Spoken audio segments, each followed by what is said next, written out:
Hello, everybody. Andy Jacob here with the DotCom Magazine Entrepreneur Spotlight Series. Settle in your seats, everybody. I have a great show today. We always talk about at DotCom Magazine about being a specialist. We talk about specializing in things that you really, really know, and then taking that specialization and building something very powerful, very unique, and very important. So, of course, when we go through our Rolodex, we always look for the top specialists in their field. And of course, someone that's really making amazing waves in the marketing space, in the digital media space, in the auto and Harley Davidson motorcycle space, if you can believe that, and we'll get into that in a minute, is Mr. Steve Bergman and his company called Star Performance Marketing. He's the CEO and founder. He's built an amazing company. And when you talk about specializing, Steve has done it with his amazing team over at Star Performance.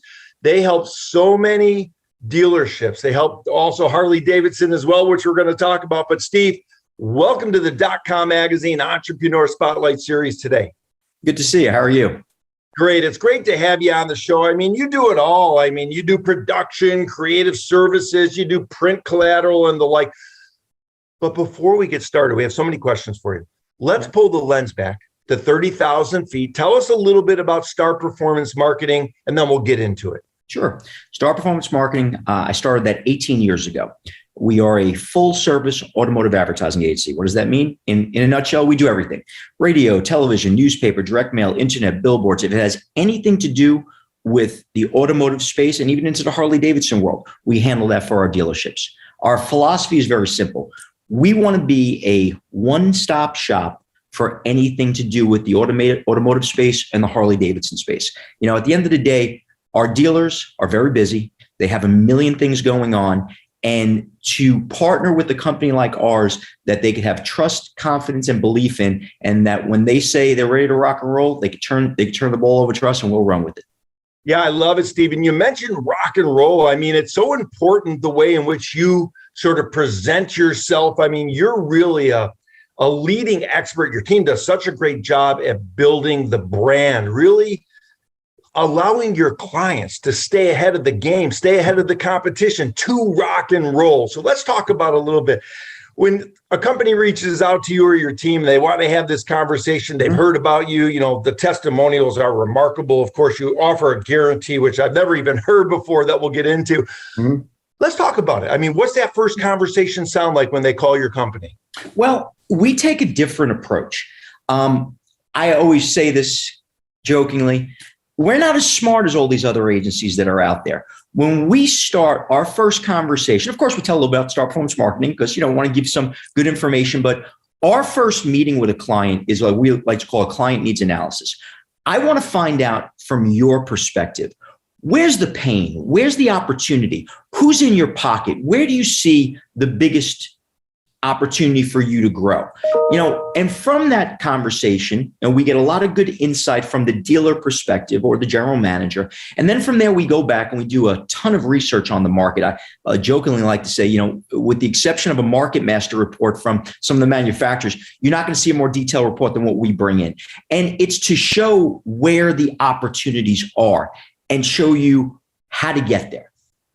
Yeah, I love it. Of course, you work with some of the, the leading automotive dealerships, across the country, name brand companies. And, you have a very aggressive marketing strategy, but you combine it with the latest technologies. And I love that. And that really allows your clients to really put their clients first. In other words, you put your clients first, which are the dealerships. And of course, Harley, when we'll talk about that in a minute, but they then, using your system, are able to put their clients first. Where does this all come from, this commitment to the client that you become known for? Well, I'm 50 years old, and I grew up in the era of customer service actually meant something. Somewhere along the line, over the last 15, 20 years, it almost technology has replaced customer service. I don't believe that. I believe, like our team, we meet with our dealers on a weekly basis. Everything we do is live fire. I'm not a big believer in, and you see this a lot with agencies, that on the back end, they'll tell you what went wrong. In my world, I'm like, wait, hold on a second. You got 30 days in this month. So why don't we focus in on what the market is doing right now? And that's the great thing about the digital landscape right now. You could see the ebbs and flows that are going on a day-to-day basis, and you can make appropriate moves throughout. And that's what we've tried to really build our brand, and that's how we help our clients. That's awesome. Now, you have a relationship with Harley Davidson, and it's awesome. I mean, you know, everybody knows that watches the show. I used to ride the Harleys, and we see them everywhere. And I love walking into the Harley dealership. I mean, it just smells so good. You smell the leather and you see all the chrome, and it shines up real nice. Let's talk about that a little bit, because you've been able to develop a very important relationship with that fine organization. And let's tell us a little bit about that. And then I have some specific questions about dealing and working with, you know, a company of that stature. Sure. Well, I mean, we were very blessed to formulate a good relationship with Harley Davidson. I mean, let's call about what it is. In the motorcycle world, Harley's the king of all kings. And, you know, it's funny, when we got into that world, because Harley Davidson is just the mecca of all things that are motorcycle, it was funny because at the beginning, when we were starting to work with dealerships, we noticed from a marketing perspective, they were a little bit behind the ball. Not by any fault of their own, but because the product is so good. A lot of them just didn't have to do the traditional things that most other companies have to. But we saw, as we got into it, we were able to take a lot of the philosophies that we have within the automotive world and shift them into that space. And I got to be honest with you, I never thought it was going to work out as well as it has, but taking that aggressive stance with an unbelievable product like Harley Davidson, it truly helps our dealerships separate themselves from the rest. Yeah, Steve, and it's so important. And for the entrepreneurs watching the show, rewind what Steve just said. I mean, you think about it. Here's a high-profile, high-powered company. Their product is so good. Their service is world-class. And what we're saying here, and what I believe Stephen is saying, is you don't want to rest on your laurels. You always need to continue to get better. Even if you have the best service, the best technology, the best motorcycle in the world, you don't want to rest on your laurels.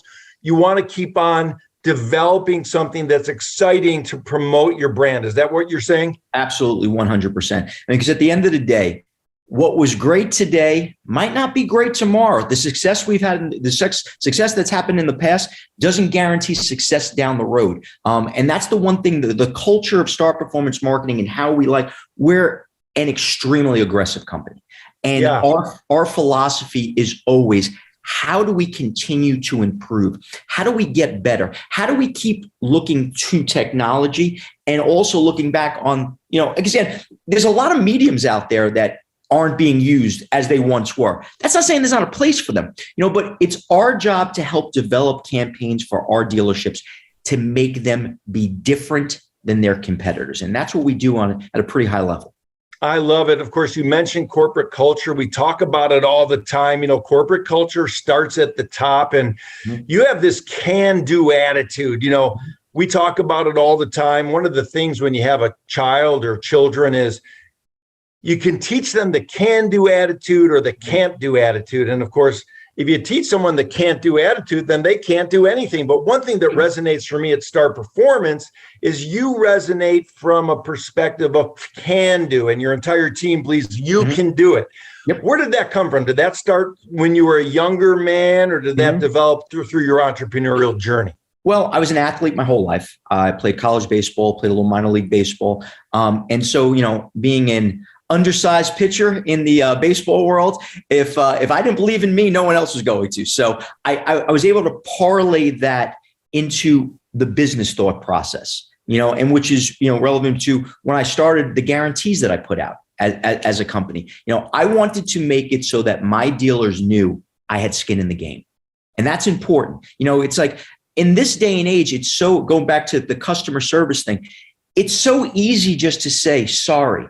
That's not a partner. That's not a partner. A true partnership is you roll your sleeves up, you get dirty, and you work it together.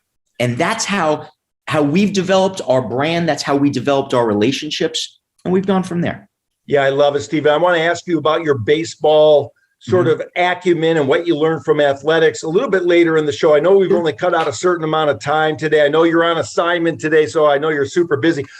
But I do want to talk about this guarantee. I mean, when we saw it, it's remarkable. I've never even seen it before, something like this. And it's really a great sort of run to daylight, a unique selling proposition for the people watching the show. Listen what Stephen offers as part of his offering at the company with regard to this guarantee. It's very smart. So why don't you tell us about that as well? Sure.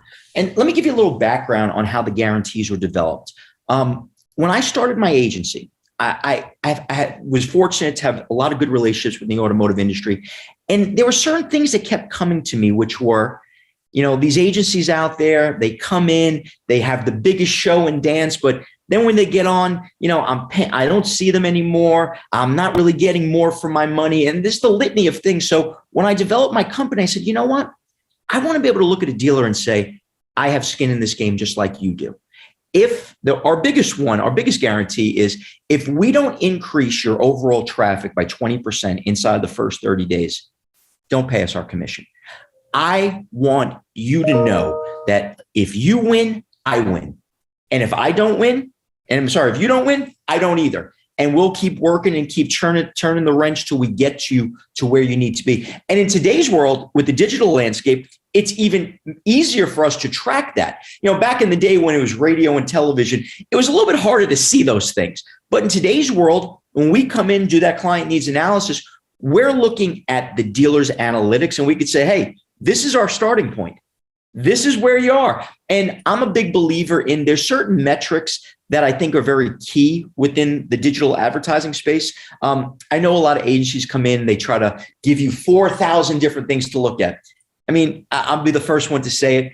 There's probably a group of 3 or 4 really important areas that we need to look at that I think all dealers would agree. Hey, if we could affect this, this, and that, we should get us more traffic. More traffic equals more swings equals more sales. So that's our biggest thing. But some of the other guarantees that we offer is the fact that you're going to meet with us on a weekly basis. I'm a very big, how can I look at you and say, you're my partner if I never talk to you, if I never see you?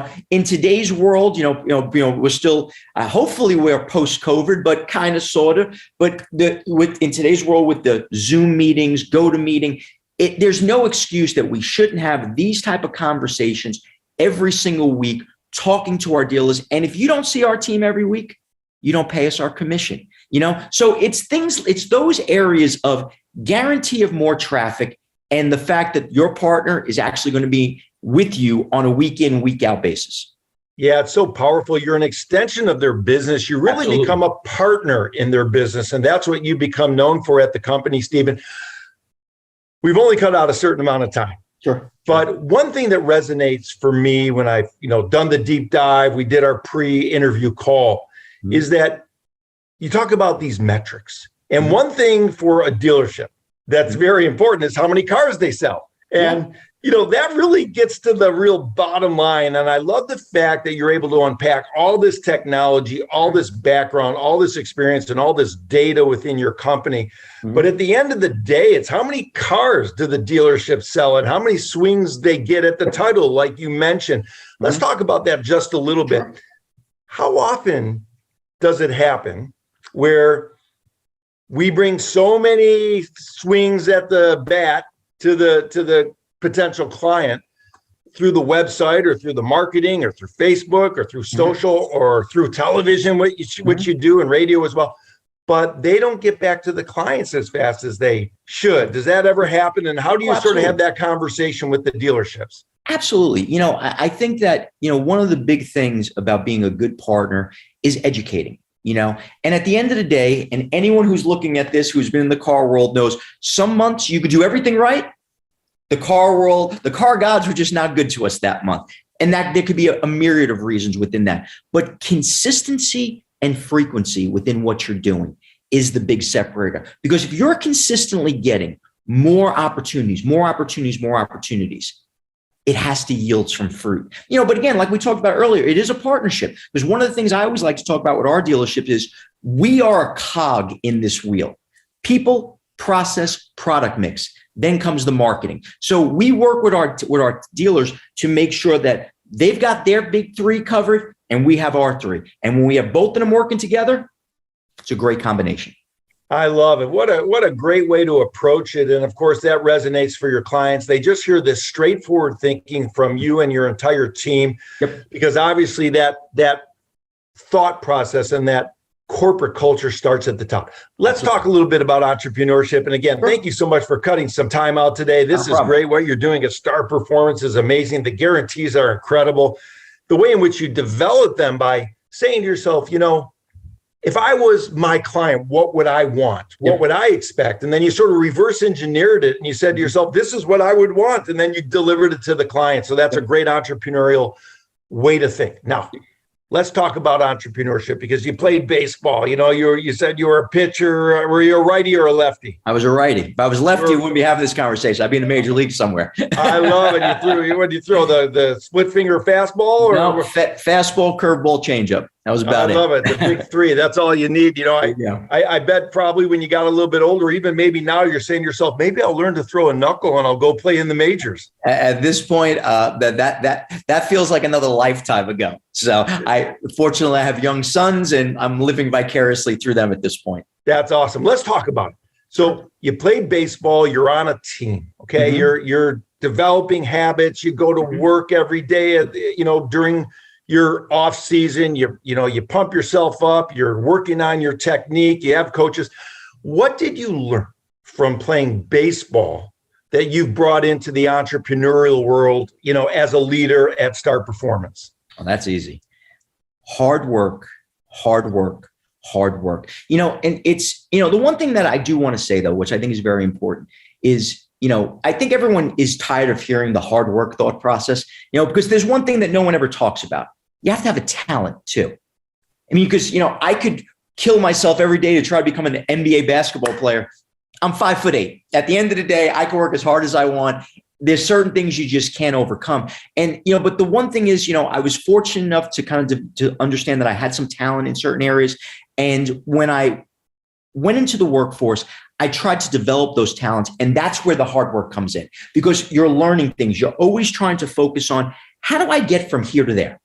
And once I'm here, how do I get from here to there? And continuing to develop. And another big thing is understanding that you're not going to get it all in the next week. I think that that's one of the biggest things that people fatigue, because I think they set their goals to, I want to be a millionaire when they're making $25,000 a year. Well, that's a pretty far putt from there. But if you're smart and you look at things and say, I have a game plan and I'm going to continue to work this game plan and build and build and build, eventually, with a little luck, you get there. Yeah, that's great advice. And that's a great learning experience that you had, from your career playing baseball and all the sports and everything you did before becoming an entrepreneur. Before I let you go, we have younger entrepreneurs watching the show, Stephen. And of course, you mentioned you have some young sons as well. Yep. So maybe you could talk to them through the video, and that would be great as well. But for the younger entrepreneurs watching the show, and even maybe for your sons, when they hit a tough time, yep, when they hit a pothole in the road, when they hit a roadblock or a wall, like we all do as entrepreneurs, yep, what kind of advice can you give to the younger entrepreneurs, or even your sons for that matter, about what it takes to get through a tough time and come out the other side, being happy that you went through the tough time, coming out the other end as a learning experience? Oh, absolutely. I think we all inherently look at failure when we're young as, oh, that's bad. And I know people have heard this before, but you learn nothing through success. You learn everything through your failures. And the cool thing about being in the business world, that tomorrow could be that day. Tomorrow could truly be that day where you meet that one client that jumpstarts you and puts you in a different hemisphere of where you were. But unless you're willing to get up, and unless you're willing to say, I'm going to get up, I'm going to get out there, I'm going to keep grinding, I'm going to keep working my craft, you'll never get that opportunity. And that's the big separator. Are you willing to take the shots, but keep moving forward? And if you could do that, you'll be successful in life. and within the business world. That's great, Stephen. That's great advice, of course. And of course, for the world-class athletes that we watch and we see, they're always on. They wake up in the morning, they're thinking about how they're going to fuel their body with the right food. And when they go to training, there's no monkey business. And when they step on the mound or step on the court or step on the field, I mean, they're there to win and they're there to play. And that's the way you need to be as an entrepreneur as well. So, Stephen, what a great interview. I mean, I'm going to bring you back again, because I think we can unpack a full 30 minutes just talking about what we can learn from sports and how to, raise kids right and how to raise young entrepreneurs to be successful. But for now, I know you're on assignment and I know you've got a lot to do today. So, Stephen, I wanted to thank you so much for coming on the DotCom Magazine Entrepreneur Spotlight Series today. Thank you so much for having me.